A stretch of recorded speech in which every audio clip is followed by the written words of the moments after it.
മമ്മൂട്ടിയാണ് ഇത് ചിരിക്കുന്നില്ല അറിയാം. അച്ഛനൊരാളെക്കുറിച്ച് ഒരു പ്രത്യേകിച്ച് ഒരു നടനെക്കുറിച്ചോ അല്ലെങ്കിൽ എന്തെങ്കിലും ഒരു കലാപരമായിട്ടുള്ള പെർഫോമൻസിനെ കുറിച്ചോ അത് കൊള്ളാമോ കൊള്ളൂല്ലയോ എന്ന് പറയുന്ന ഒരു സ്വഭാവം. അച്ഛൻ്റെ കൂടെ ഞങ്ങൾ ഫ്ലൈറ്റിലിരിക്കുമ്പോൾ ഞാൻ ചുമ്മാ അച്ഛനോട് ചോദിച്ചു, അച്ഛാ ദുൽഖർ എങ്ങനെയുണ്ട് എന്ന് ചോദിച്ചു.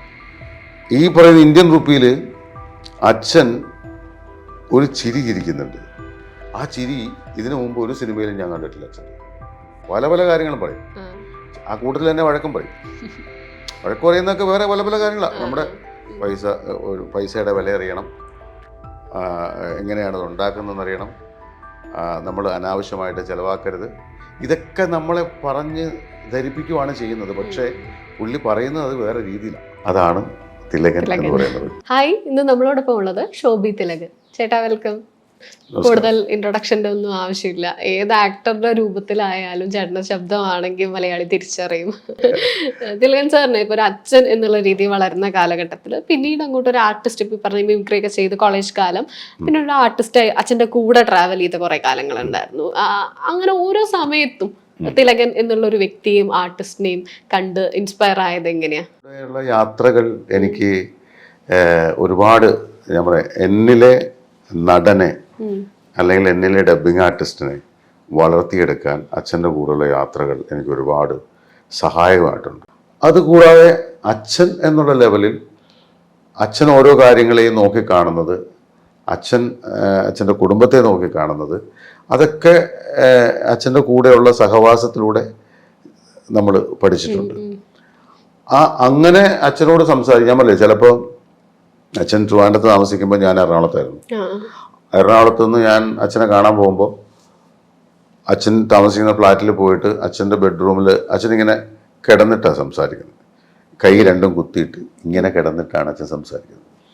അപ്പോൾ അച്ഛൻ കിടക്കുന്നത് ഇങ്ങോട്ടാണെങ്കിൽ ഞാൻ ഇവിടെയായിട്ട് ഞാൻ നിന്നിട്ട് ചിലപ്പോൾ ഞാൻ പഠിക്കുന്നതിന് എനിക്ക് പൈസയ്ക്കോ കാര്യങ്ങളിലൊക്കെ പോയാൽ അല്ലെങ്കിൽ എന്തെങ്കിലും കാര്യങ്ങളൊക്കെ ആയിട്ട് പോയതായിരിക്കും. പക്ഷേ ഒരു 10 മിനിറ്റ് പോയി കണ്ട് സംസാരിച്ച് എന്തിനാണോ പോയത് ആ കാര്യം സാധിച്ചിട്ട് തിരിച്ചു പോകാം എന്ന് വിചാരിച്ച് ചെല്ലുന്ന ഞാൻ ചിലപ്പോൾ 3 മണിക്കൂർ 4 മണിക്കൂറൊക്കെ ഒരേ നിപ്പ് നിന്ന് സംസാരിക്കും. ആഹാരം പോലും കഴിക്കത്തില്ല. അത് ഉച്ചയ്ക്കത്തെ ചിലപ്പോൾ അച്ഛൻ കുറേ കഴിഞ്ഞിട്ടൊരു ഉച്ചയ്ക്കത്തെ ആഹാരമൊക്കെ ചിലപ്പോൾ കഴിക്കാൻ 4 മണിക്കൊക്കെ ആയിരിക്കും. സംസാരിച്ച് നിൽക്കും. അപ്പം നിങ്ങൾ വിചാരിക്കും ഈ അച്ഛനും മകനും തമ്മിൽ എന്താ ഇത്ര സംസാരിക്കുകയാണ്. പുള്ളി ലോകകാര്യങ്ങളൊക്കെയാണ് പറയുന്നത്. പല പല കാര്യങ്ങളും പറയും.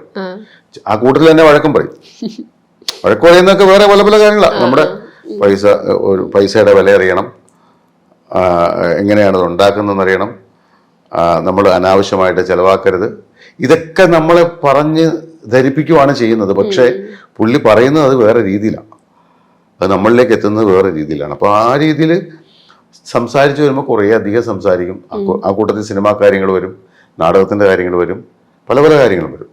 അപ്പം അങ്ങനെയുള്ള സഹവാസത്തിലൂടെ ഒരുപാട് കാര്യങ്ങൾ അച്ഛനോട് ഇത് 1 മണിക്കൂർ സംസാരിച്ചാൽ ഒരു 5 സിനിമയ്ക്കുള്ള കാര്യം നമുക്ക് കിട്ടും. അതാണ് തിലകൻ എന്ന് പറയുന്ന വ്യക്തി. അപ്പോൾ തീർച്ചയായിട്ടും എൻ്റെ ഇത്രയും നാളത്തെ അച്ചീവ്മെൻറ്റ്, ഞാൻ എന്തൊക്കെ അച്ചീവ് ചെയ്തിട്ടുണ്ടോ ആ അച്ചീവ്മെൻറ്റുകളെല്ലാം കിട്ടാൻ, ആ അച്ചീവ്മെൻറ്റുകൾ എനിക്ക് കിട്ടാനായി, ഞാൻ അതിലേക്ക് എത്താനായിട്ട് എന്നെ പ്രാപ്തനാക്കിയത് എന്ന് പറയുന്നത് അച്ഛൻ തന്നെയാണ്. അത് യാതൊരു സംശയമില്ലാത്ത കാര്യം. ഒരു അവസാനത്തേക്കൊക്കെ വരുന്ന സമയത്ത് ഇന്ത്യൻ റുപ്പിയും അതേപോലെ ഉസ്താദ് ഹോട്ടലിലും ഒക്കെ അത്രയും, പ്രത്യേകിച്ചും പൃഥ്വിരാജ് ദുൽഖറിന്റെ ഒക്കെ കൂടെ കോമ്പിനേഷൻസ് അത്ര രസമായിട്ട് വർക്കായത് ആൾക്കാർ, പഴയത് നമുക്ക് ഇഷ്ടം പോലെ പറയാനുണ്ട്. പക്ഷെ ഞാൻ പറയുമ്പോൾ ആ ഒരു സമയം ആൾക്കാർക്ക് കുറച്ചുകൂടെ ആഗ്രഹം ഉണ്ടാവുമല്ലോ കേൾക്കാൻ, പുതിയ ആളുകൾക്ക് പ്രത്യേകിച്ചും. ആ സമയത്ത് എങ്ങനെയായിരുന്നു തിലകൻ സാറിന്റെ ഒരു ആ കാലഘട്ടത്തിൽ സിനിമയെ സമീപിച്ചിരുന്നു, ഇവരുടെ കൂടെയുള്ള ഒരു വർക്കിങ്ങിനെ പുള്ളി കണ്ടിരുന്നതൊക്കെ? അല്ല, ഞാൻ പറയില്ല, അച്ഛന് ഒരാളെ കുറിച്ച് ഞാൻ പറയാം. ഞാൻ ഉസ്താദ് ഹോട്ടലിൻ്റെ പേര് പറഞ്ഞുകൊണ്ടാണ് ഞാൻ ഓർക്കുന്നത്. അച്ഛനൊരാളെ കുറിച്ച് പ്രത്യേകിച്ച് ഒരു നടനെ കുറിച്ചോ അല്ലെങ്കിൽ എന്തെങ്കിലും ഒരു കലാപരമായിട്ടുള്ള പെർഫോമൻസിനെ കുറിച്ചോ അത് കൊള്ളാമോ കൊള്ളൂല്ലയോ എന്ന് പറയുന്ന ഒരു സ്വഭാവം അച്ഛൻ്റെ ഒരു സ്വഭാവം. അപ്പം ഞാൻ എന്നെ സംബന്ധിച്ച് പറയുകയാണെങ്കിൽ, ഇപ്പം എനിക്ക് ആദ്യമായിട്ട് അവാർഡ് കിട്ടിയപ്പോൾ എനിക്ക് ഫസ്റ്റ് പഴശ്ശിരാജ എന്ന സിനിമയിലൂടെയാണ് അവാർഡ് കിട്ടുന്നത്. ഈ പഴശ്ശിരാജയ്ക്ക് അവാർഡ് കിട്ടുമ്പോൾ അതേ സിനിമയിൽ അച്ഛനും അഭിനയിച്ചിട്ടുണ്ട്. സാധാരണ ഒരു ഒരു ഒരു ഒരു അച്ഛൻ അമ്മ അല്ലെങ്കിൽ ഒരു കുടുംബത്തിലെ ഒരു മൊത്തത്തിലുള്ള ഒരു രീതി അനുസരിച്ച് ആ കുടുംബത്തിലെ ഒരു മകന് അവാർഡ് കിട്ടിയാൽ ഉള്ള പ്രതികരണം എന്തായാലും അച്ഛനും അമ്മയും ഒക്കെ വന്നു മോനെ അവാർഡ് കിട്ടിയാൽ സന്തോഷം എന്തെങ്കിലും അവരുടെ ഓരോരുത്തർക്കും ഓരോ രീതിയാണ് പ്രകടിപ്പിക്കാനായിട്ട് അല്ലേ. അപ്പോൾ അതൊരു ആഘോഷമാക്കി എടുക്കും. അങ്ങനെ ഇത് എനിക്ക് അവാർഡ് കിട്ടിയ കാര്യം ഞാൻ അങ്ങോട്ട് വിളിച്ച് അച്ഛൻ്റെ അടുത്ത് പറയുകയാണ്. ഞാൻ അച്ഛനെ അങ്ങോട്ട് വിളിച്ചത്, അച്ഛാ ഈ പ്രാവശ്യത്തെ അവാർഡ് എനിക്കാണ് ഡബ്ബിങ്ങിന് എന്ന് പറഞ്ഞു. ആ ഇത് മാത്രമേ ഉള്ളൂ. എന്നാ സാധാരണ മറ്റുള്ള അച്ഛന്മാരെന്നൊക്കെ പറഞ്ഞാൽ അങ്ങനെ ഒരാൾ ഇപ്പോൾ അച്ഛൻ അറിഞ്ഞില്ല, മകൻ വിളിച്ചു പറഞ്ഞ അച്ഛൻ എനിക്ക് ഇങ്ങനെ അവാർഡ് ഉണ്ടെന്ന് പറഞ്ഞാൽ ആ മോനെ നിനക്ക് അവാർഡ് കിട്ടിയോ, അല്ലെങ്കിൽ ആടാ നിനക്ക് കിട്ടിയോ, സന്തോഷം, ഒത്തിരി സന്തോഷമായടാ എന്നൊക്കെ പറയില്ലേ. ഇതങ്ങനത്തെ യാതൊരു ഇതുമില്ല. അവാർഡ് കിട്ടി, ആ പക്ഷെ ഇത് മതി, അത് മതി. പക്ഷെ അത് വേറെ കാര്യമുണ്ട്, അതിൽ അച്ഛനൊരിക്കലും മറ്റുള്ളവരുടെ മുമ്പിൽ വെച്ച് നമ്മളെ അപ്രീഷിയേറ്റ് ചെയ്ത് പറയില്ല. കാരണം എന്താ അറിയോ, ഞാൻ അഹങ്കരിച്ചു പോയാലും അതുകൊണ്ട്. പക്ഷേ ഞാനില്ലാത്ത സ്ഥലത്താണെങ്കിൽ പറയും. ഈ പഴശ്ശിരാജ എന്ന് പറയുന്ന സിനിമയിൽ ഈ എടച്ചന കുങ്കൻ ഡബ് ചെയ്യാനായിട്ട് എന്നെ കൊണ്ട് ഡബ് ചെയ്യിക്കാനായിട്ട് ഹരിഹരൻ സാറിന് ഒരു കോൺഫിഡൻസ് കൊടുത്തത്, അല്ലെങ്കിൽ ഒരു ഉറപ്പ് കൊടുത്തത് അച്ഛനാ. ഇത് എന്നെ വിളിക്കുന്ന മങ്കൊമ്പ് ഗോപാലകൃഷ്ണൻ സാറാണ് എന്നെ സജസ്റ്റ് ചെയ്യുന്നത് ഈ ഇടച്ചേന കുങ്ങനെ ഡബ് ചെയ്യാനായിട്ട്. ശോഭിയെ വിളിച്ചാൽ ശോഭിയുടെ വോയിസ് കറക്റ്റ് ആയിരിക്കും. പക്ഷേ എന്നിട്ടും ഹരിഹരൻ സാറിനോട് ഡൗട്ട് അടിച്ച് നിൽക്കുമ്പോൾ അച്ഛൻ ഡബ് ചെയ്യാൻ ചെല്ലുന്നത്. അപ്പോൾ അച്ഛനോട് പറഞ്ഞ പോലെ ശോഭിയെ കൊണ്ട് ഡബ് ചെയ്യിക്കാമെന്നാണ് ഞാൻ വിചാരിക്കുന്നത്. അവൻ്റെ വോയിസ് കറക്റ്റ് ആയിരിക്കും, അവൻ ചെയ്യും എന്ന് അച്ഛൻ പറഞ്ഞു.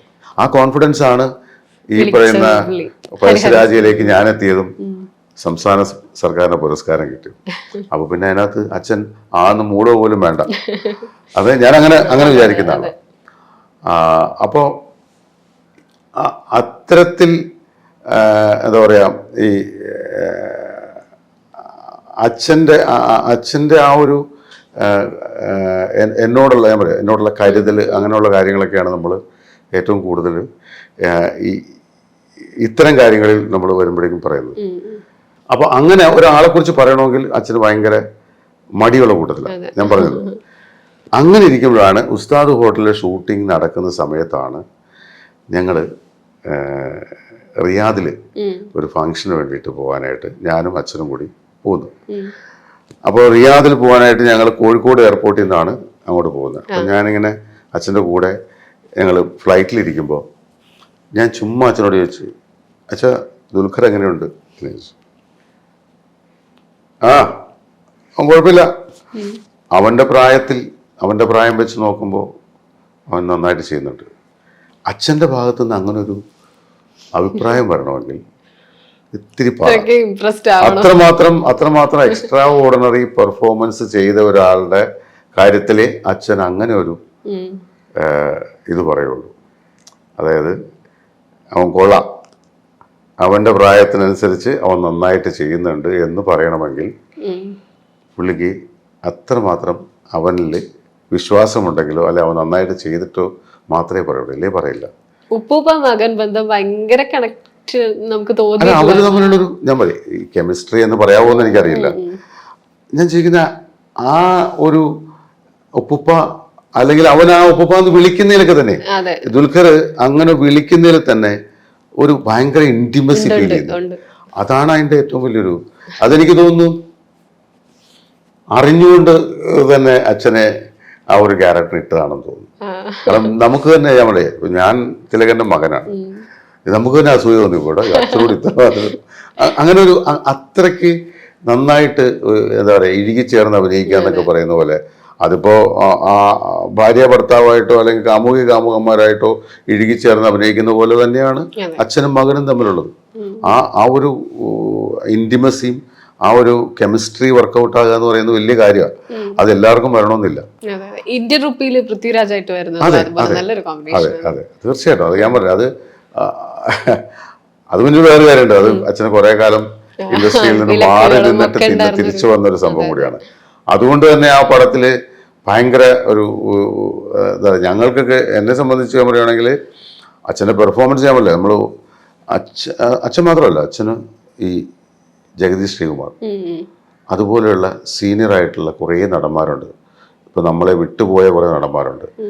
ഇവരൊക്കെ എത്ര കഥാപാത്രങ്ങൾ ചെയ്താലും പിന്നെ വരുന്ന പുതിയൊരു ക്യാരക്ടർ വരുമ്പോൾ ആ ക്യാരക്ടറിൽ നമ്മൾ ഇതുവരെ കാണാത്ത, ഇപ്പം അച്ഛനെ സംബന്ധിച്ച് നമ്മളിപ്പോൾ അല്ലെങ്കിൽ അമ്പിളിച്ചേട്ടൻ അല്ലെ ജഗദീഷ് ശ്രീകുമാർ, അമ്പിളിച്ചേട്ടനെ സംബന്ധിച്ച് നമുക്ക് അദ്ദേഹം എന്ത് ഡയലോഗ് കൊടുത്താലും അത് എങ്ങനെയായിരിക്കും ചെയ്യുക നമുക്കറിയാം അല്ലെ. അദ്ദേഹത്തിന്റെ ഫേസിൽ എന്തൊക്കെ മറ്റേ ഉദയനാണ് താരത്തിൽ പറയുന്ന പോലെ പല പല നവരസങ്ങൾ എന്ന് പറയുന്ന ഇതിൽ ഞാൻ ഒന്ന് രണ്ടെണ്ണം കണ്ടുപിടിച്ചിട്ടുണ്ടെന്ന് പറയുന്ന പോലെ പുള്ളിക്കാരന്റെ മുഖത്ത് വരുന്നത് എല്ലാ രസങ്ങളും നമുക്കറിയാം. എന്നാലും പുതിയത് വരുത്തും. അതെങ്ങനെ വരുത്തും നമുക്കറിയില്ല. ഈ പറയുന്ന ഇന്ത്യൻ റുപ്പിയിൽ അച്ഛൻ ഒരു ചിരി ചിരിക്കുന്നുണ്ട്. അതായത് പുള്ളിയെ പുറത്താക്കും, വീട്ടിൽ നിന്ന് പുറത്താക്കിയിട്ട് പുള്ളി ഒരു ട്രങ്ക് പെട്ടിയൊക്കെ ആയിട്ട് അവിടെ ഇരിക്കുമ്പോൾ പൃഥ്വിരാജും ടിനി ടോമും കൂടി വന്നിട്ട് ഇങ്ങനെ നോക്കിയിട്ട് ഇങ്ങനെ ടിനി ടോം പറയുന്നത് ഇരിക്കുന്ന പറ്റില്ല കാർക്കോടകൻ എന്ന് പറയുന്നുണ്ട്. എന്ന് പറയുമ്പോഴേക്കും പൃഥ്വിരാജ് പറയുമില്ല അങ്ങനെയല്ല, എന്താ നമുക്ക് നോക്കാമെന്ന് പറഞ്ഞാൽ അകത്തേക്ക് ചെല്ലുമ്പോഴേക്കും അച്ഛൻ്റെ ഒരു ഡയലോഗുണ്ട്, രക്ഷപ്പെടാൻ നോക്കിയതാ, കള്ളം കാണിച്ച് രക്ഷപ്പെടാൻ നോക്കിയതാ. ഒരു ചിരിയുണ്ട്. ആ ചിരി ഇതിനു മുമ്പ് ഒരു സിനിമയിലും ഞാൻ കണ്ടിട്ടില്ല അച്ഛൻ്റെ. അതെങ്ങനെ വരുന്നു ചോദിച്ചാൽ അതങ്ങ് വന്നു പോകുന്ന. അപ്പോൾ ഞാൻ പറഞ്ഞു അതൊക്കെയാണ് നമ്മുടെ എന്താണ് നമ്മുടെ വിദ്യാഭ്യാസം അല്ലെ, നമ്മളുടെ സ്കൂളാണത്. ഞാൻ പറഞ്ഞു അങ്ങനെ ഓരോരുത്തരും നമ്മൾ കാണും. ഇപ്പം ഞാൻ പറഞ്ഞു ഇപ്പോൾ ഹരിഹരൻ എന്ന് പറയുന്ന സംവിധായകൻ ശരിക്കും പറയാൻ എൻ്റെ സ്കൂളാണ്. ഞാൻ ആ സ്കൂളിൽ പഠിച്ചതാണെന്ന് എനിക്ക് പറയാം. അത് ഒറ്റപ്പടം ഞാൻ വർക്ക് ചെയ്തിട്ടുള്ളൂ. പക്ഷേ ആ ഒറ്റപ്പടത്തിലെ ഡമ്മിങ് കൊണ്ട് എനിക്ക് ഒരു 100 പടത്തിൽ അല്ലെ ഒരു 50 പടത്തിൽ അദ്ദേഹത്തിൻ്റെ പടത്തിൽ വർക്ക് ചെയ്തതിൻ്റെ എക്സ്പീരിയൻസ് എനിക്ക് കിട്ടി. അതാണ് നമ്മൾ ഓരോരുത്തരെയും നമ്മൾ അങ്ങനെ കാണുന്നതാണ്. ഇപ്പം ഞാൻ ഈ ഇടയ്ക്ക് ഞാൻ ഒരു സ്ഥലത്ത് പറഞ്ഞു, അമ്പിളിച്ചേട്ടനിൽ നിന്ന് എനിക്ക് കിട്ടിയൊരു നമ്മുടെ ജീവിതയാത്രയിൽ നമ്മൾ പോകുമ്പോൾ കാണുന്ന പല ആൾക്കാരിലും നമ്മൾ പലതും പഠിക്കാറുണ്ട്. നമ്മൾ എവിടെയാണോ നമുക്ക് സ്കോർ ചെയ്യാൻ പറ്റുന്നത് അവിടെ പോയിച്ച് നമ്മൾ സ്കോർ ചെയ്തുകൂടുക, അങ്ങ് കയറി പൊക്കൂടുക. അല്ലാതെ നമ്മൾ അവിടെ പുറകോട്ട് മാറി എന്നാൽ അവിടെ വേറെ ആൾക്കാർ കയറി പോകും. നമുക്കത് നോക്കിക്കാൻ മാത്രമേ പറ്റുള്ളൂ എന്ന് ഞാൻ പഠിച്ചത് അമ്പിളിച്ചേട്ടൻ്റെ ഒരു ഡബ്ബിങ്ങിലാണ്. താണ്ഡവം എന്ന് പറയുന്ന സിനിമ. അതിൽ കുറച്ച് പുള്ളി ചിത്രാഞ്ജലി ഡബ് ചെയ്തുകൊണ്ടിരിക്കുമ്പോൾ ഞാൻ ആ പടത്തിൽ ഡബ് ചെയ്തിട്ടുണ്ട്. അവിടെ ഡബ് ചെയ്യാൻ ചിലപ്പോൾ പുള്ളിക്കാരൻ ഡബ് ചെയ്തുകൊണ്ടിരിക്കുക. ഞാനവിടെ ഒതുങ്ങി നിന്നിട്ട് ഞാൻ പറഞ്ഞു ഹരിയേട്ടൻ ആണ് റെക്കോർഡിസ്റ്റ്. ഞാൻ പറഞ്ഞു ഹരിയേട്ടാ ഞാനിവിടെ ഇരുന്നോട്ടെ കുഴപ്പമുണ്ടോ? ഇല്ലടാ നീ ഇവിടെ ഇരുന്നോ കുഴപ്പമില്ല. പുള്ളിക്കാരൻ ഡബ് ചെയ്തിട്ട് ഇങ്ങനെ ചെയ്ത് ഒരു ഡയലോഗ് ഡബ് ചെയ്തിട്ട് പറഞ്ഞ് ഒന്ന് കേൾക്കാം എന്ന് പറഞ്ഞു. അപ്പോൾ അത് ഇട്ടപ്പോഴേക്കും ഹരിയേട്ടൻ പറയാം ശോഭി ഇപ്പോൾ നോക്കിക്കോ റീടേക്ക് എടുക്കാൻ പറയും. അതെന്താ നോക്കിക്കോ എന്ന് പറഞ്ഞു. ഞാനിങ്ങനെ വിളി കേട്ടിട്ട് അതെ നമുക്കൊന്നൂടെ പോവാം. അപ്പോൾ എനിക്ക് കൗതുകമായി, ഒന്നുകൂടെ പോകുന്ന പുള്ളി എന്തായിരിക്കും. വേറൊന്നുമില്ല, അതിനകത്തൊരു ഈ കള്ളില്ലേ നമ്മുടെ തെങ്ങിലെ കള്ള്, ഈ കള്ള് വെച്ചിട്ട് ടിൻ ബിയർ പോലെ കള്ളിനെ പ്രോസസ്സ് ചെയ്യുന്ന ഒരു യൂണിറ്റ് തുടങ്ങിയിട്ടുണ്ട്. അത് അവർ ഇറക്കി. അതിൻ്റെ ഒരു ബിസിനസ് പരമായിട്ടുള്ള സംഭവമാണ്. അതിൻ്റെ ഒരു പാർട്ടി നടക്കുവാണ്. ആ പാർട്ടിയിൽ ഇവരെല്ലാം കള്ളു കുടിച്ച് ഫിറ്റായിട്ട് ഇങ്ങനെ എന്തൊക്കെയോ പറയുന്ന. അപ്പോൾ അതിനകത്ത് മണിയമ്പിള്ള രാജു, ജഗദീഷ് അവരൊക്കെ ഉണ്ട്. അവരൊക്കെ എന്തോ വെള്ളം അടിച്ചിട്ട് എന്തൊക്കെയോ ചുമ്മാ പിച്ചും പേയും പറയുന്ന പോലെ എന്തൊക്കെയോ പറഞ്ഞ് ഡബ് ചെയ്ത് വെച്ചിട്ടുണ്ട്. ഓൾറെഡി ഡബ് ചെയ്തിട്ട് പോയി. അപ്പോൾ ഇതിനകത്ത് ഒരു ഷോട്ടിൽ പുള്ളിക്കാരൻ ഈ സാധനം എടുത്ത് ഇങ്ങനെ നോക്കുന്ന ഒരു ക്ലോസ് ഷോട്ട്. ആ ക്ലോസ് ഷോട്ടിൽ വേറെ ആർക്കും അവിടെ ഡയലോഗ് പറയാൻ പറ്റില്ല. പറയാൻ പറ്റുന്ന പുള്ളിക്ക് മാത്രമേ ഉള്ളൂ. അവിടെ ഒന്നും പറഞ്ഞിട്ടുമില്ല, ഡയലോഗ് ഇല്ല. പക്ഷെ പുള്ളി ഇങ്ങനെ നോക്കിയിട്ട് പുള്ളി ഇങ്ങനെ നോക്കിക്കൊണ്ടിരുന്നത്. ഡബ് ചെയ്ത് കഴിഞ്ഞിട്ട് പുള്ളി കേട്ടപ്പോൾ പുള്ളി പറഞ്ഞു ഒന്നൊരു പോവാന്ന് പറഞ്ഞു. പുള്ളി ഈ സാധനം എടുത്ത് നോക്കുന്നിടത്ത് ഇള ദേശീയ പാനീയം. കാരണം പുള്ളിയുടെ ലിപ്പ് കാണത്തില്ല, ഈ ടിന്നിരിക്കുന്നതുകൊണ്ട് ലിപ്പ് കാണൂല. അപ്പൊ ആ ലിപ്പ് മറച്ചു വെച്ചേക്കുന്നതുകൊണ്ട് അവിടെ എന്ത് പറഞ്ഞാലും ഓക്കെ ആണെന്ന് പറഞ്ഞിട്ട് പുള്ളിയുടെ ആ ഒരു മൂവ്മെന്റ് ഉണ്ട്. ആ മൂവ്മെൻറ്റിനനുസരിച്ച് ഇള ദേശീയ പാനീയം എന്ന് പറഞ്ഞ് ഡബ് ചെയ്തു. ബാക്കി എല്ലാ വോയിസും കട്ട് ചെയ്തേക്കാണ്. അപ്പോൾ അത് പുള്ളിയുടെ ഷോട്ടാണ്. അതെ അതെ അവിടെ പുള്ളിക്ക് ഡയലോഗ് പറയാൻ പറ്റുള്ളൂ. അപ്പോൾ അത് നമുക്ക് അങ്ങനെ ഒരു പാഠം അവിടെ കിട്ടി. അതാണ് നമ്മുടെ സ്കൂളെന്ന് ഞാൻ പറഞ്ഞത്. ഈ അടച്ചന കുങ്കൻ പറയുമ്പോൾ ശരത്കുമാറിന് പിന്നീട് പൊന്നിയിൻ സെൽവൻ 1 and 2 പെരിയ പർവ്വട്ടുവർ അത് റോള് ചെയ്തിട്ടുണ്ട്. അതുപോലെ ഇപ്പം എപ്പോഴും KGF ആനന്ദാഗിന്റെ എല്ലാവരും എടുത്തു പറയുന്നതാണ്. ഇവരൊക്കെ ഓരോ ഏജ് ആണല്ലോ. അപ്പൊ എടച്ചന കുങ്കന്റെ ഏജിലല്ലോ പഴുവട്ടുവർ വരുമ്പോ ചെയ്യുന്നത്. അപ്പൊ ഈ ഏജ് അതുപോലെ ആനന്ദാഗിന്റെ ഒരു ഏജിനനുസരിച്ച് നമ്മൾ മോഡുലേഷൻ മാറ്റണം. അപ്പൊ ഒരേ ആളുകളാണെങ്കിൽ കൂടി നമ്മൾ വ്യത്യസ്ത സിനിമകളിൽ ഈ മോഡുലേഷൻ എങ്ങനെയായിരിക്കും ഏജിനനുസരിച്ച് മാറ്റുക? അല്ല, അത് നമുക്ക് ഒന്ന് നമ്മൾ ആ അഭിനയിച്ചിരിക്കുന്ന ആർട്ടിസ്റ്റിൻ്റെ ഒരു ശൈലി നോക്കും. ആ ശൈലിയിൽ പുള്ളി എന്താണ് ചെയ്തിരിക്കുന്നത്. ഏജ് ആകുമ്പോൾ കുറച്ച് ഏജ്, നമ്മുടെ ശബ്ദത്തിൽ കുറച്ച് ഏജ് വരുത്തണം. ഞാനിപ്പോൾ റീസെൻ്റ്ലി ഒരു ഹിന്ദി പടത്തിൽ അതിലെ മെയിൻ ക്യാരക്ടർ അച്ഛൻ മകൻ ബന്ധം കാണിക്കുന്ന ഒരു സിനിമയാണ്. അയാൾ നമുക്ക് എല്ലാവർക്കും അറിയാവുന്നൊരു ഹിന്ദി നടനാണ്. അയാളുടെ പേരെനിക്കറിയില്ല. പക്ഷെ അയാൾ കുറേ വർഷങ്ങളായിട്ട് സിനിമയിലൊക്കെ ഉള്ള വിഷയമാണ്. അയാൾ നന്നായിട്ട് ചെയ്തിട്ടുണ്ട്, വളരെ നാച്ചുറലായിട്ട് അഭിനയിച്ചിട്ടുണ്ട്. അപ്പം ഞാനത് വരുത്താൻ വേണ്ടിയിട്ട് അദ്ദേഹത്തിൻ്റെ ശബ്ദം എങ്ങനെയാണോ അതുപോലെ നമ്മൾ ആ ശബ്ദത്തിലേക്ക് നമ്മൾ ചെന്നു. അപ്പോൾ നമ്മളുടെ കുറച്ച് ഈ ശബ്ദം അടച്ചിരിക്കുക എന്നൊക്കെ പറയും. ആ അടച്ചിരിക്കുന്ന ശബ്ദത്താണ് ആ സമയത്താണ് ഡബ് ചെയ്യുന്നത്. അപ്പോൾ അങ്ങനെ ഡബ് ചെയ്തുകൊണ്ട് എനിക്ക് കുറച്ചുകൂടി സഹായകരമായത്. കാരണം എനിക്ക് കുറച്ചും കൂടി ഏജ് എൻ്റെ ശബ്ദത്തിൽ വരുത്താൻ പറ്റും. അപ്പോൾ അത് അതങ്ങ് ചെയ്തു പോകുന്ന, അതായത് സെപ്പറേറ്റ് നമുക്ക് പ്രത്യേകിച്ച് അതിനുവേണ്ടി എന്തെങ്കിലും ഒരു തയ്യാറെടുപ്പോ കാര്യങ്ങളോ ഒന്നുമില്ല.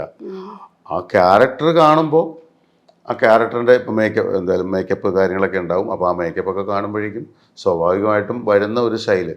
പിന്നെ കുറേയൊക്കെ നമ്മൾ ഡയറക്ടറുടെ ഒരു കാഴ്ചപ്പാടുണ്ടാവുമല്ലോ. അപ്പോൾ ആ ഡയറക്ടർക്ക് പറയണം എനിക്ക് ഇങ്ങനെ ഒരു ശബ്ദം വേണം. അപ്പോൾ ഇപ്പം ഞാൻ പറയാം, അമൽ നീരദിൻ്റെ ഞാൻ ഡബ് ചെയ്യുന്ന ആദ്യത്തെ സിനിമ എന്ന് പറയുന്നത് ബിഗ് ബി ആണ്, സായി പിട്ടോണി. അത് ഡബ് ചെയ്യാൻ ചെല്ലുമ്പോൾ എൻ്റെ അടുത്ത് അമൽ നീരദ് പറഞ്ഞ ഒറ്റ കാര്യമുള്ളൂ, ചേട്ടാ എനിക്ക് മോഡുലേഷൻ വേണ്ട. അപ്പം ഞാൻ പറഞ്ഞു മോഡുലേഷൻ വേണ്ടേ? അല്ല, എനിക്ക് ഫ്ലാറ്റായിട്ട് പറഞ്ഞു. സാധാരണ നമ്മൾ ഡബിങ് ആർട്ടിസ്റ്റുകളെ വിളിക്കുന്നത് അഭിനയിച്ച ആള് ഫ്ലാറ്റായി പോയാൽ കുറച്ചൊന്ന് മോഡുലേറ്റ് ചെയ്യണം എന്ന് പറഞ്ഞാൽ നമ്മൾ വിളിക്കുന്നു. ഇത് നേരെ തിരിച്ച്, ചേട്ടാ എനിക്ക് മോഡുലേഷൻ വേണ്ട, ഫ്ലാറ്റായിട്ട് ചെയ്താൽ മതി. അപ്പം തന്നെ എൻ്റെ കംപ്ലീറ്റ് ഒന്നും പോയി. ഞാൻ എന്ത് ചെയ്യും, നോക്കാന്ന് പറഞ്ഞിട്ട് അങ്ങനെ ആദ്യം ചെയ്യുന്ന ഡയലോഗ് ഇതാ, പുറത്ത് നാളെ വിളിച്ചാൽ കാശ് കൊടുത്ത് പറഞ്ഞു വിട്ടേക്കണം, പേര് വരെ ഇവിടെ കിടത്തരുത്. ഇതാണ് ഫസ്റ്റ് ഡയലോഗ്.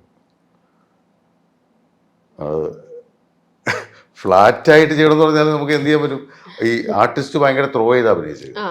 പുറത്തുനിന്ന് ആളെ വിളിച്ചാൽ കാശ് കൊടുത്ത് പറഞ്ഞു വിട്ടേക്കണം, കാശ് ഇങ്ങനെ ഒരു സാധനം. അത് എടുത്തു കഴിഞ്ഞപ്പോഴാ, ചേട്ടാ ഇത് മതി, ഇത് മതി ചേട്ടാ, ഇത് പിടിച്ചോ എന്നും പറഞ്ഞിട്ടാണ് ആ പടത്തിൽ മൊത്തം ഭയങ്കര ത്രോ ചെയ്ത് അഭിനയിച്ചേക്കുന്ന പല സിറ്റുവേഷനുണ്ട്. അവിടെ എല്ലാം ഫ്ലാറ്റായിട്ട് ഭയങ്കര ഇതായിട്ട് ചെയ്തേ.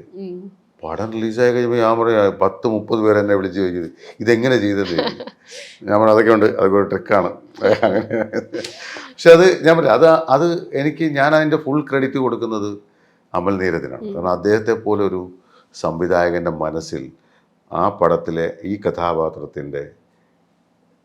കഥാപാത്രം എങ്ങനെ സംസാരിക്കണം, ആ സിനിമയിൽ ആ കഥാപാത്രം മാത്രമല്ല ഇത്രയും കഥാപാത്രമുണ്ട്, ആ കഥാപാത്രങ്ങളെല്ലാം എങ്ങനെ സംസാരിക്കണമെന്ന പൂർണ്ണമായൊരു ചിത്രം അദ്ദേഹത്തിൻ്റെ മനസ്സിലുണ്ട്.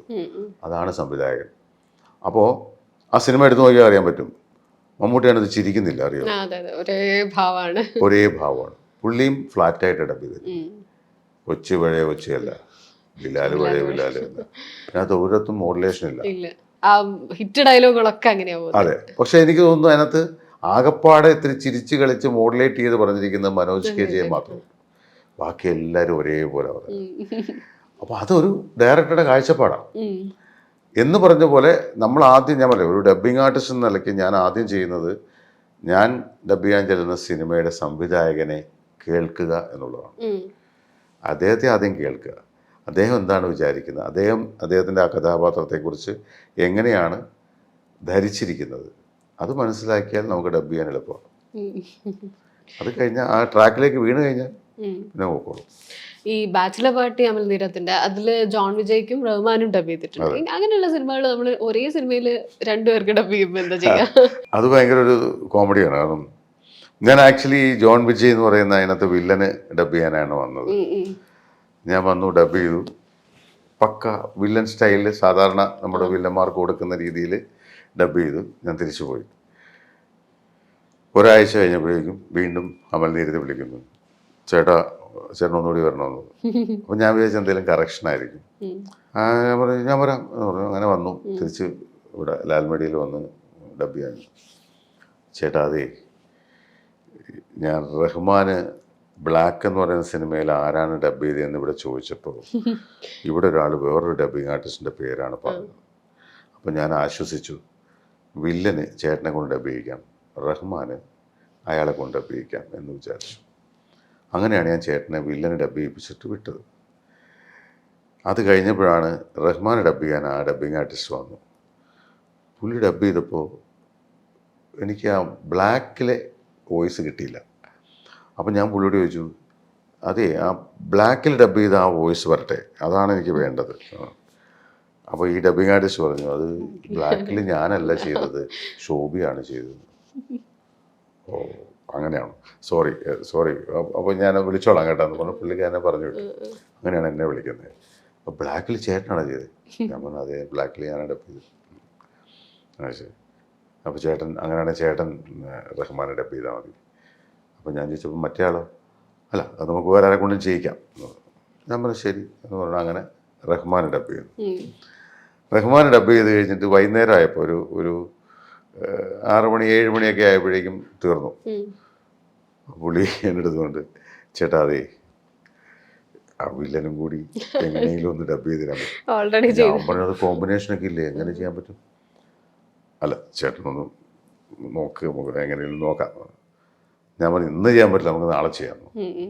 ഞാൻ പറഞ്ഞാൽ ശരി ആയിക്കോട്ടെ, നാളെ ചെയ്യാമെന്ന് പറഞ്ഞു. പിറ്റേ ദിവസം വന്ന് ഞാൻ ഈ ജോൺ വിജയ് ഹിന്ദി നടനാണ്.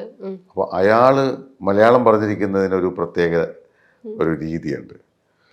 ഞാൻ പിന്നെ അത് പിടിച്ച് ഈ റഹ്മാന് കൊടുത്ത ശബ്ദത്തിൽ നിന്ന് മൊത്തത്തിൽ മാറ്റി ഈ മലയാളം അറിഞ്ഞുകൂടാത്ത ഒരാൾ ചെയ്യുന്ന രീതിയിൽ ഈ പറഞ്ഞ ജോൺ വിജയ്ക്ക് ഡബ് ചെയ്ത് കോമ്പിനേഷനുണ്ട്. കോമ്പിനേഷനൊക്കെ ചെയ്ത് എല്ലാം ചെയ്ത് പുള്ളി ഓക്കെ ആയിട്ടാ മതി.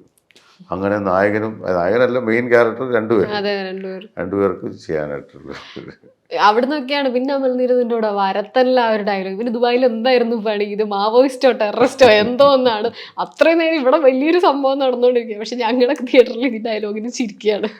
അതെ അത് എന്താ സംഭവം വെച്ചാൽ, വരത്തൻ ഞാൻ അഭിനയിച്ചുകൊണ്ടിരുന്നപ്പോഴേ എൻ്റെ അടുത്ത് എൻ്റെ സ്ക്രിപ്റ്റ് റൈറ്റർ ഷറഫുദ്ദീൻ എന്ന് പറയുന്നത് പുള്ളി എൻ്റെ അടുത്ത്, ചേട്ടാ ഈ ഡയലോഗിന് ചേട്ടന് കൈയടിയിട്ടും ചിരിയിട്ടും. ഞാൻ അന്നേരം വിചാരിച്ചൊന്നുമില്ല, കാരണം നമ്മളത് സീരിയസ് ആയിട്ട് അവിടെ ഇത് കിടക്കുന്നു, അവന് ദുബായിൽ എന്താ പണിയെന്നാ പറഞ്ഞ് ഇത് നമ്മൾ സ്വാഭാവികമായിട്ട് ചോദിച്ചതാ. പക്ഷെ അത് ഇങ്ങനെ വലിയൊരു പ്രശ്നം നടക്കുന്ന സമയത്ത് ചോദിക്കുമ്പോൾ ആ സിറ്റുവേഷനിൽ അത് കോമഡി ആയിട്ട് മാറിയതാണ്. ഞാൻ പറയാം, ആ ഒരു കഥാപാത്രം എനിക്ക് ഭയങ്കര ഒരു മൈലേജ് ഉണ്ടാക്കി തന്ന പടമാണ്. ഇപ്പോൾ അമൽ നീരദിൻ്റെ വീണ്ടും അടുത്ത പടത്തിൽ ഇപ്പോൾ ലാസ്റ്റ് ചെയ്തുകൊണ്ടിരിക്കുന്ന പടത്തിലും ഞാനൊരു കഥാപാത്രം ചെയ്യുന്നുണ്ട്. കുഞ്ചാക്കോ ബോബൻ, ഫഹദ് ഫാസിൽ ഒക്കെ ആയിട്ടുള്ള പടം ഇപ്പോൾ കഴിഞ്ഞോളൂ. പിന്നെ ഒരാഴ്ചയായുള്ളൂ ഷൂട്ടിങ് കഴിഞ്ഞിട്ട്. അപ്പോൾ അമൽ നീരദിൻ്റെ കുറേ പടങ്ങൾ എനിക്ക് തോന്നുന്നു, അമൽ നീരദിൻ്റെ ബിഗ് ശേഷമുള്ള എല്ലാ പടങ്ങളും എനിക്ക് തോന്നുന്നു. ഇപ്പോൾ മമ്മൂക്കയുടെ പടം ഭീഷ്മപർവ്വം, അതൊഴികെ ബാക്കി എല്ലാ പടങ്ങളും ഞാൻ വർക്ക് ചെയ്തിട്ടുണ്ട്. ഈ ബിഗ് ശേഷമുള്ളൂ. അപ്പോൾ അങ്ങനെ ഒരു ഭാഗ്യം കിട്ടിയിട്ടുണ്ട്. അദ്ദേഹത്തിൻ്റെ കൂടെ കുറേ പടങ്ങൾ സഹകരിക്കാനുള്ളൊരു ഭാഗ്യം കിട്ടിയിട്ടുണ്ട്. ഈ പൾവാൾദേവൻ, ബല്ലാലദേവൻ അഥവാ പൾവാൾദേവൻ മലയാളത്തിലേക്ക് വരുമ്പോൾ അത് അങ്ങനെ റാണയുടെ ഒരു ശരീരവും അതിൽ പൾവാൾദേവനായി വരുന്ന പുള്ളിയുടെ ഒരു 6 above feet പുള്ളിയുടെ ആ രൂപവും അയാളുടെ ഒരു പവറും ഒക്കെ നമ്മൾ കാണുന്നതാണല്ലോ. ഇപ്പുറത്ത് രാംചരൺ വേറൊരു ഫിസിക്കുള്ള ആളാണ്. RRR ഉണ്ടെങ്കിൽ കൂടി ഇപ്പോൾ ഓട് കിട്ടിയ 19-ാം നൂറ്റാണ്ടിലെ സുദേവ് നായർ വേറെ തന്നെ ഒരു രൂപമാണ്. ഇവരൊക്കെ മറ്റേ ഭയങ്കര പവർഫുൾ ആണ്, ഫൈറ്റ് ചെയ്യുന്ന ആൾക്കാരാണെങ്കിൽ രൂപം മാറുകയാണല്ലോ. അപ്പൊ നമ്മള് ഈ സിനിമയിലാണല്ലോ ഇങ്ങനെ ഒരു കോൺസെപ്റ്റ് ഉള്ളത്, രൂപത്തിനനുസരിച്ച് ശബ്ദം അല്ലാതെ. അപ്പൊ നമ്മൾ കാണുന്ന മനുഷ്യർക്ക് അങ്ങനെ ആവണമെന്നില്ല എങ്കിൽ കൂടി. അപ്പൊ എങ്ങനെയാ ഈ മാറ്റുക ഇവർക്ക് ഓരോരുത്തർക്ക് വരുമ്പോ നമ്മൾ മോഡുലേഷൻ? ഈ പറയുന്ന പടങ്ങളെല്ലാം തന്നെ എന്നെ അതിലേക്ക് എത്തിച്ചത് ഞാൻ നേരത്തെ പറഞ്ഞ മങ്കൊമ്പ് ഗോപാലകൃഷ്ണൻ സാർ. അതായത് പൽവാൾ ദേവനിലേക്ക് എത്തിച്ചത് അദ്ദേഹമാണ്. രാംചരണിലേക്ക് എത്തിച്ചത്, അതായത് ഈ RRR, അതൊക്കെ അദ്ദേഹം തന്നെയാണ്. കാരണം അത് അദ്ദേഹത്തിന് എൻ്റെ എന്താ പറയുക, എൻ്റെ ആ ഡബ്ബിങ്ങിനുള്ള കഴിവിനുള്ള കോൺഫിഡൻസ്, എൻ്റെ ശബ്ദത്തോടുള്ള ഒരു ഇത്, ആ ഓരോ വ്യക്തികളെയും നോക്കുമ്പോൾ അദ്ദേഹത്തിൻ്റെ ഫിസിക്ക് കാര്യങ്ങളൊക്കെ വെച്ച് നോക്കുമ്പോൾ ഏത് ശബ്ദം ആപ്റ്റാകും എന്നുള്ള, അത് എഴുതുന്ന ആളുടെ ഒരു ഒരു ഒരു രീതിയുണ്ടല്ലോ, അത് എന്നിലുള്ള പുള്ളിയുടെ വിശ്വാസമാണ് പുള്ളി അതിനകത്ത് കാണിച്ചത്. കാരണം ശരിക്കും പറഞ്ഞാൽ ഈ ബാഹുബലിയുടെ ക്യാരക്ടറായിരുന്നു ഞാൻ ചെയ്യേണ്ടിയിരുന്നത്. പക്ഷേ അതെ, പക്ഷേ ഞാൻ ബാഹുബലിക്ക് ചെയ്താൽ പൽവാൾ ദേവൻ അതിലും മുകളിൽ നിൽക്കണം. നായകനിലും വില്ലൻ കുറച്ചുകൂടി കയറിയാലേ നായകനാവുള്ളൂ. അതുകൊണ്ട് അതിൽ കുറച്ച് കയറി നിൽക്കേണ്ടത് കൊണ്ട് അതിനെ പറ്റി വേറൊരാളെ അവർക്ക് കിട്ടിയില്ല. അപ്പോൾ പൽവാൾ ദേവൻ ചീറ്റി പോയാൽ പോയി. അതുകൊണ്ട് പൽവാൾ ദേവന് ശോഭയെ കൊണ്ട് ചെയ്യിക്കാം, ബാഹുബലിക്ക് വേറെ ആളെ കൊണ്ട് ചെയ്യിക്കാം. അങ്ങനെ ഡിസിഷൻ എടുത്ത് അങ്ങനെയാണ് എന്നെ റാണ രഘുപതിക്ക് വേണ്ടിയിട്ട് ഡബ് ചെയ്യിക്കുന്നത്. അത് മങ്കൊമ്പ് സാറാണ്. ഞാനിതാ പോലെ ആദ്യം അയാൾക്ക് വേണ്ടി ഡബ് ചെയ്യാൻ ചെന്നപ്പോൾ തന്നെ എനിക്ക് തോന്നുന്നു ഫസ്റ്റ് സീൻ ചെയ്യുന്ന മറ്റേ ഒരു കാളക്കൂറ്റനെ ഇങ്ങനെ നമ്മുടെ ശരവഞ്ചരത്തിൽ ജയൻ കുതിരയെ തടവുന്ന പോലെ ഇങ്ങനെ ബാക്കൊക്കെ കാണിച്ചുകൊണ്ട് ഒരു ഷോട്ടിലൊക്കെ, അങ്ങനെ അതിലൊക്കെയാണെന്ന് തോന്നുന്നു അതിൻ്റെ തുടങ്ങുന്നത്. ഞാൻ ഇത് കണ്ടപ്പോൾ ഇത് എന്തുകൊണ്ട് ഇയാൾ ഇത്രയും മസിലൊക്കെ ഉള്ള ആളാണെന്ന് വിചാരിച്ചു. പക്ഷേ ആ മസിൽ പവർ നമ്മുടെ ശബ്ദത്തിലും ആ പവർ വന്നപ്പോഴേക്കും ആ ക്യാരക്ടർ ബ്ലെൻഡായി എന്നുള്ളതാണ്. നമുക്കൊരുപാട് ഞാൻ പറഞ്ഞില്ലേ, ഇന്ത്യൻ സിനിമയുടെ ചരിത്രമാണ് ബാഹുബലി. 2000 കോടി രൂപ കളക്ട് ചെയ്യുക എന്നൊക്കെ പറഞ്ഞാൽ ഇന്ന് വരെ ഇന്ത്യൻ സിനിമയിൽ സംഭവിക്കാത്തൊരു കാര്യമാണ്. ആ സിനിമയുടെ ഭാഗമാകാൻ ഇതിലൂടെ സാധിച്ചു എന്നുള്ളത് വലിയൊരു കാര്യമാണ്. മലയാള സിനിമ അല്ലെങ്കിൽ ഇന്ത്യൻ സിനിമ ഓർക്കുന്ന കാലങ്ങളിലെല്ലാം എൻ്റെ പേരും അവിടെ ഉണ്ടാവുമല്ലോ. അത്